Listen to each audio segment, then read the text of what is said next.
O Senhor esteja convosco. Proclamação do Evangelho de Jesus Cristo, segundo Lucas.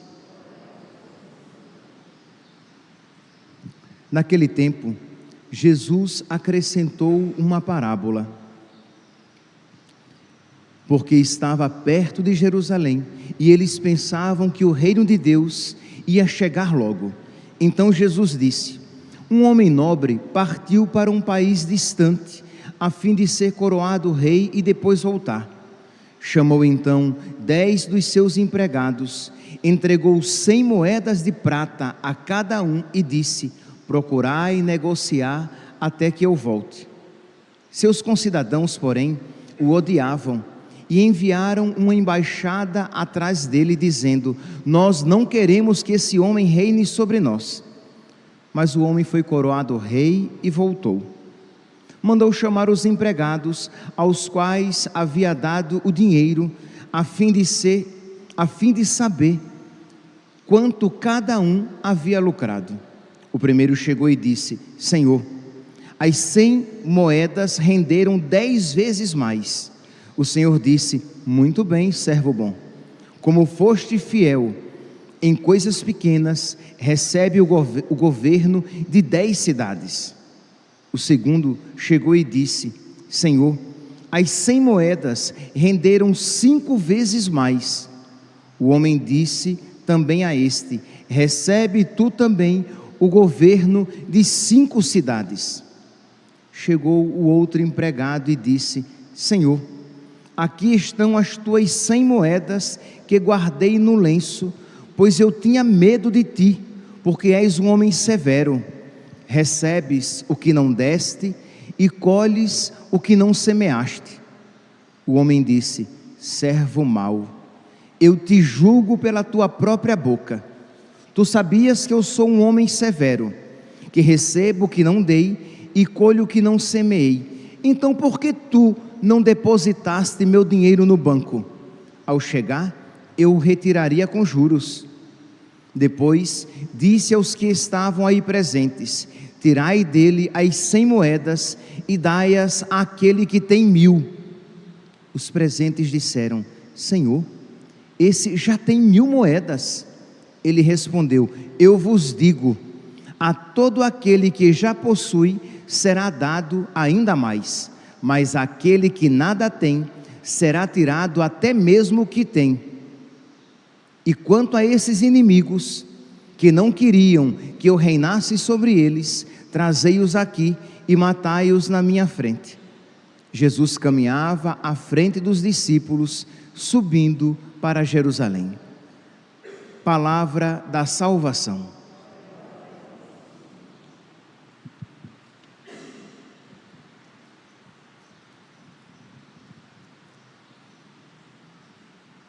Caríssimos irmãos e irmãs,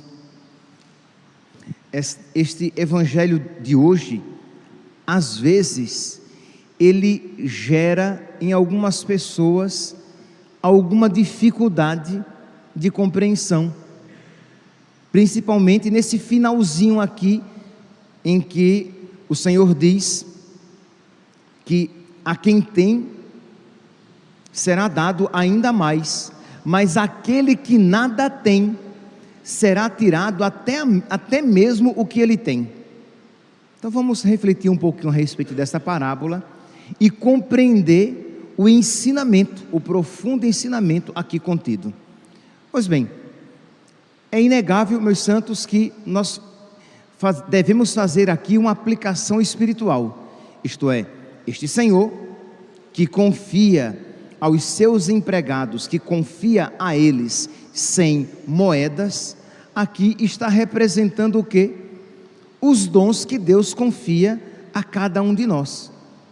Todos nós, quando somos chamados à existência, Deus nos confia dons, Deus nos confia uma missão, e que nós precisamos progredir. Nós precisamos fazer evoluir aquilo que Deus nos confiou. Pois bem, diz então que a um Deus confiou, quer dizer, a todos eles Deus confiou 100 moedas, Só que um produziu 10 vezes mais, um produziu 5 vezes mais, e um nada produziu. E aquele que tinha produzido 10 vezes mais, o Senhor deu como recompensa, diz que deu 10 cidades. O homem disse: muito bem, servo bom, como foste fiel em coisas pequenas, recebe o governo de 10 cidades. Imagine, ele recebeu uma recompensa muito maior.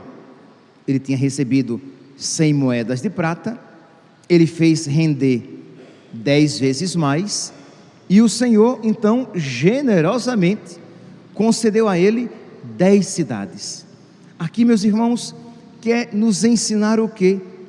Que Deus nos recompensará muito mais, muito além dos nossos merecimentos, que Deus é bom, que Deus é generoso, ao contrário daquilo que vai dizer o servo preguiçoso, que diz assim: eu sei que o Senhor é muito severo, que o Senhor colhe onde não planta, que o Senhor recebe aquilo que não deu. Como é que ele diz aqui? Que és um homem severo, pois colhe o que não semeaste e recebe o que não deste. É esta a acusação do servo preguiçoso. O segundo, ele recebeu 100 moedas e ele produziu 5 vezes mais. E este que produziu menos, mas produziu alguma coisa, o Senhor então confiou a ele 5 cidades, a administração de 5 cidades. Mas o servo preguiçoso não produziu nada. Aqui, meus irmãos, a aplicação que nós de imediato fazemos é o quê? A preguiça em ser santo, a preguiça em querer produzir, em querer se santificar, produzir algo de bom, em querer se santificar. Percebe que este servo preguiçoso, ele não perdeu as 100 moedas de prata que a ele tinham sido confiadas. Ele não perdeu, mas ele não produziu nada. Eu já falei aqui algumas vezes a vocês, e é sempre bom recordar, não para colocar medo em ninguém, pelo amor de Deus, mas para que nós tomemos consciência da nossa responsabilidade. Para que alguém vá para o inferno, para que alguém seja condenado, ele não precisa fazer coisas erradas, é só ele não fazer nada. Percebe aqui que este servo mau e preguiçoso, ele não perdeu as moedas, ele só não produziu coisa alguma. E o patrão diz: tirai dele essas 100 moedas e dai a quem tem 1000. E aí vem a dificuldade. Isto é, se nós já temos às vezes alguma dificuldade em compreender que se nós não fizermos nada, nós seremos condenados, né? Você não precisa cometer grandes pecados, você não precisa fazer coisas horríveis, basta que você não progrida na sua fé, basta que você não progrida na virtude, basta que você não lute contra os seus pecados, os seus vícios, e não se esforce para progredir na virtude. Se isso acontecer, você se perderá. Então isso já faz com que nós comecemos a analisar como tem sido a nossa vida. Isto é, se você de verdade tem progredido em Deus, ou se simplesmente você está fugindo dos pecados e acabou-se. Isso não é suficiente, é palavra de nosso Senhor. Pois bem, mas aí vem nosso Senhor com essa palavra que diz então: tira essas 100 moedas dele e dai-as àquele que tem 1000. E aí alguém se espanta e diz: Senhor, mas ele já tem 1000. E o Senhor diz: pois bem, a quem tem, será dado, e àquele que não tem, será tirado até mesmo aquilo que ele julga ter. A este servo mau e preguiçoso perderá até aquilo que ele pensava possuir. E o que é que isso significa? Meus irmãos, essa aplicação ela é prática na nossa vida espiritual. Uma pessoa que começa a rezar, uma pessoa que começa a ser generosa com Deus, Deus vai acumulando aquela alma de graças, e ela vai progredindo cada vez mais na vida espiritual. E uma pessoa preguiçosa na vida espiritual, ela vai perdendo até mesmo aqueles dons que no passado ela possuía. Aquela pessoa que tem evoluído muito na vida espiritual, Deus vai concedendo ainda mais graças espirituais, e ela vai se tornando ainda mais santa, ainda mais progredida espiritualmente. E em compensação, o servo mau e preguiçoso, aquele que não quer, que não se esforça, não é que não quer, tá bom? Não, ele simplesmente não se esforça, ele vai perdendo cada vez mais a santidade, a docilidade, a abertura às graças de Deus, a vontade de rezar. Cada dia ele tem menos vontade de rezar, cada dia ele tem menos vontade de ser santo, cada dia ele tem menos vontade de lutar contra os pecados. Por quê?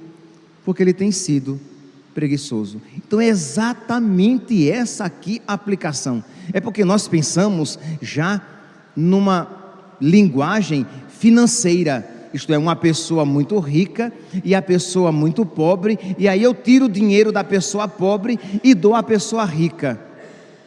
Entenda, meus santos, a imagem aqui ela é espiritual. Então uma pessoa que quer muito amar Deus, ela amará Deus cada vez mais. E uma pessoa que quer amar a Deus o suficiente para se salvar, ela daqui a pouco começará a achar que já está amando além do que deveria. Depois ela estará achando que aquele amor é indevido. Depois ela estará achando que Deus é muito rigoroso e até mau, que não merece o seu amor. E chegará ao ponto que ela nem sequer mais a Deus amará. Então é essa, meus santos, a aplicação espiritual. De modo que, diante disso, diante deste evangelho, qual deve ser hoje a nossa súplica, a nossa postura? Primeiro, de você se analisar em que situação você se encontra. Se você está produzindo, muito bem, peça a Deus a graça da perseverança e de produzir ainda mais. Mas se você percebe que no seu coração existe a preguiça de ser santo, que no seu coração existe a preguiça de ser generoso para com Deus, que no seu coração existe a tibieza, aquela frieza espiritual que faz com que você dê a Deus pelo menos aquilo que lhe é, na sua concepção, aquilo que é obrigatório, saiba, você estará colocando a sua salvação em risco. Dobre os seus joelhos, suplique a nosso Senhor a graça de a generosidade entrar no seu coração. É próprio de quem ama a generosidade. Então peça a Deus, Senhor, mas peça a Deus com as suas palavras, mas peça de verdade. Não apenas ouça isso e volte para casa pensando, eu deveria isso suplicar. Não, hoje, após a missa, quando você comungar, você vai se ajoelhar, você vai se sentar no seu banco e você vai pedir a Deus esta graça de você corresponder ao que Ele tem oferecido, esta graça de você buscar cada vez mais, crescer espiritualmente, de você querer amar muito, de não apenas de você querer se salvar. Já está bom. Eu não estou perdendo os dons que Deus me concedeu. Não, eu quero amar muito a Deus. Porque este desejo de querer amar muito, este desejo de querer se desprender de todos os pecados, inclusive os pecados veniais, este desejo de você romper até mesmo com as suas limitações, com os seus defeitos, e de você lutar contra todos os seus defeitos, isso fará com que Deus lhe conceda graças ainda maiores. Mas quando você começa a ser mesquinho e dizendo: não, eu já vou à missa, não, eu já vivo os 10 mandamentos, isso segundo a sua cabeça, né? Que às vezes até mesmo a pessoa acha que já vive os 10 mandamentos, que não peca contra os 10 mandamentos, quando é uma visão deturpada que ela tem. Não, eu não preciso disso, isso aqui é muita radicalidade, isso aqui já é muito exigente. Isto é, Deus seria muito exigente se estivesse me pedindo isso. Eu não preciso isso a Deus ofertar. E você começa a fazer pequenas concessões na sua cabeça, achando que você está guardando pelo menos o essencial para se salvar, quando saiba, mesmo se isso fosse verdade, que eu duvido, isso não é suficiente. Se você, no dia do juízo, se apresentar diante de Deus, entregando a Ele todos os dons que Ele lhe concedeu, sem ter progredido, isto não é suficiente para você ser admitido nas bodas celestes, para você ser admitido na glória do céu, para que você alcance a salvação. Lembremos, meus santos, que nós estamos nesta última semana do ano litúrgico. Nós estamos meditando a respeito das últimas coisas. Nós estamos refletindo principalmente a respeito da vinda de Cristo, da segunda vinda de Cristo e do juízo final. Se hoje fosse o dia do seu juízo, em que situação estaria a sua alma? Uma alma que ama muito a Deus? Uma alma que tem progredido no amor a Deus? Ou uma alma que talvez na sua cabeça não esteja cometendo grandes pecados, mas não tem evoluído em nada na vida espiritual? Peçamos, meus santos, peçamos à Virgem Santíssima que interceda por nós, para que a generosidade esteja ardentemente presente no nosso coração, porque a generosidade, ela abre as portas para que nós possamos progredir na vida espiritual. Louvado seja nosso Senhor Jesus Cristo, para sempre seja louvado.